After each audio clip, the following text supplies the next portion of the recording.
Chapter 1: Spreading Your Wings. Analyzing who you are can bring about a certain light shed upon moments you never really knew defined your character. My moments of self-identity were a bit scattered and lost. I feel as if I make everything overly complicated when things are just right in front of me. As an owl makes calculated decisions on hunting its prey, I live a life where I put in excessive amounts of effort into everything I do, when in reality, all the superficial things such as my social life or the stressfully problematic issues that counter me mean absolutely nothing. Just because a side of me would like to access everything to the last detail when faced with day-to-day situations does not mean I am incapable of coming up against problems head first, because at the end of the day, I am just a bird who needs to spread her wings and fly. Chapter 2: Roots. For me, you could say that my parent lottery didn't start off on the best of terms, because when I was little, I lost my mother to terminal colon cancer. The experience of growing up without a mother is something I don't mention in my day-to-day life, nor share with many people. It's an extremely emotional topic for me, for which I cannot physically nor mentally discuss with a full presentation composure. So with that said, I can now discuss the part where the quote-unquote lottery is. And the prize comes in the image of my dad. My dad has always been my rock from day one. He raised my sister and I under the best conditions he could have, and is someone I could never live without. I also have to mention the ginormous jackpot I did receive when it came to my family. I like to say that it's God's compensation for my mother, but my family is the most important aspect of my life. I love them to an extent I try to refrain from admitting, but they are the people who I will never give up. Needless to say, I'm a very big girl on family, and I love everything about mine. Chapter 3: Flying Kites with my mom. When I was a little girl, I always had this reoccurring dream that one day I'd be flying kites with my mom. However, under the circumstances, that dream was put on hold. And with that dream put on hold, I was able to just roam free, mindless, and creative. I dreamt of really weird things. I dreamt of being a stubborn princess, it appears. Very rude princess. I also dreamed of becoming a movie star in the next High School Musical, which I became just a star student, but that's okay. I also dreamed about becoming different, just like a different ethnicity, or just different as a person, making a change in my life. And I also just was able to dream as much as I wanted to, because in my house, being you and just being free was number one priority, and just being happy. Chapter 4: Memories. On the topic of happy places, it was a no-brainer to just choose Disneyland, because for me, Disneyland is something that my family cherishes deeply. We used to go every birthday, every celebration, but it took me a while to realize that the place isn't Disneyland. The place is just being in the company of those who I loved. It was the place of being with friends or family. My happy place wasn't just Disneyland, it was the people I took along just to come. It was the feeling of being with people you can just be happy with, not just being there to be happy. You come for the people, and the people are your happy place. Chapter 5: Bawai. In English, Bawai means grandma on your mom's side, and is the one and only term I call her by. When I lost my mom, my grandma was a leading role in stepping up to fill that vacant position in my family. Not only is she my most loved grandma, she also became the mom I badly needed. Being the age I was often left in my grandparents' care. My dad went to work and my sister attended school.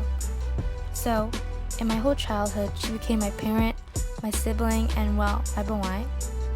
She took me in under her care and would routinely get into arguments with my dad as to how much sugar I could have in my oatmeal. There are small things and big things I love about her. For example, I'm not sure if this is just an Asian thing or a grandma thing, but growing up, she would always give me these kisses that would be more like her just inhaling my face. But even with all her quirks, I love my grandma, and she is the main contributor in making me the person I am today. I love her so much, and I don't even think she knows how huge of a role she played in my life. Chapter 6, Recovering Jerk/Regret. This chapter was particularly harder for me to write because the time period I chose to elaborate upon was the time after the incident with my mom. In coping with what happened, I became more closed off and was unable to properly express myself when it came down to my friends or to my cousins. I always had an attitude with them because I felt like no one really understood where I was at. So in that time, I was a really big jerk because I just took out all my anger on the people who I love the most. Chapter 7, Figures. Throughout my whole childhood, I never really viewed adults in a negative light. I rarely had bad experiences with them. I always saw adults as vessels of knowledge and wisdom. Now that I grew up, I now know that it's not really the case with everyone. The perspective I had on adults never really changed. In my family, the goal was to be happy in life. Although I may get the occasional scolding that making money is the number one priority, I just focus on those who told me just be happy. I saw the adults in my life to be loving and helpful. They always intended on steering me on a better path. Even if I don't agree with them all the time, I always understand where they're coming from, which all in all actually made them my dream supporters because at the end of the day, they really just wanted me to be happy. Chapter 8, Balance. For a long time, I was at a place in my life where I was just really unhappy. I wasn't getting along with my dad because of his new marriage with a gold-digging stepmother, and my relationship with my friends felt more like a show front than an actual friendship. At that point in time, I felt as though I had hit my rock bottom, battling my social life and my family life. However, through my dad's divorce, I felt like I was given a new chance to take my life into my own hands, and that I did. I dropped anything and everything negative in my life and held on to the positive. Although it took a while to rebuild the lost relationship I once had with my dad and to settle into a new school routine, I eventually was able to regain a part of myself I thought I had lost. As cheesy as it sounds, it was my happy side. I finally felt at ease and was able to be carefree again. Because of the people I now surround myself with, I gradually was able to become happy, and although the journey wasn't the easiest, it was so worth it.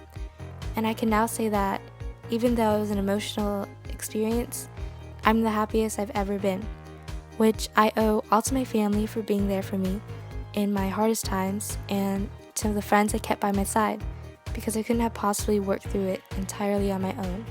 And I just have to say that I'm really happy. Chapter 10, I'll just be a poo.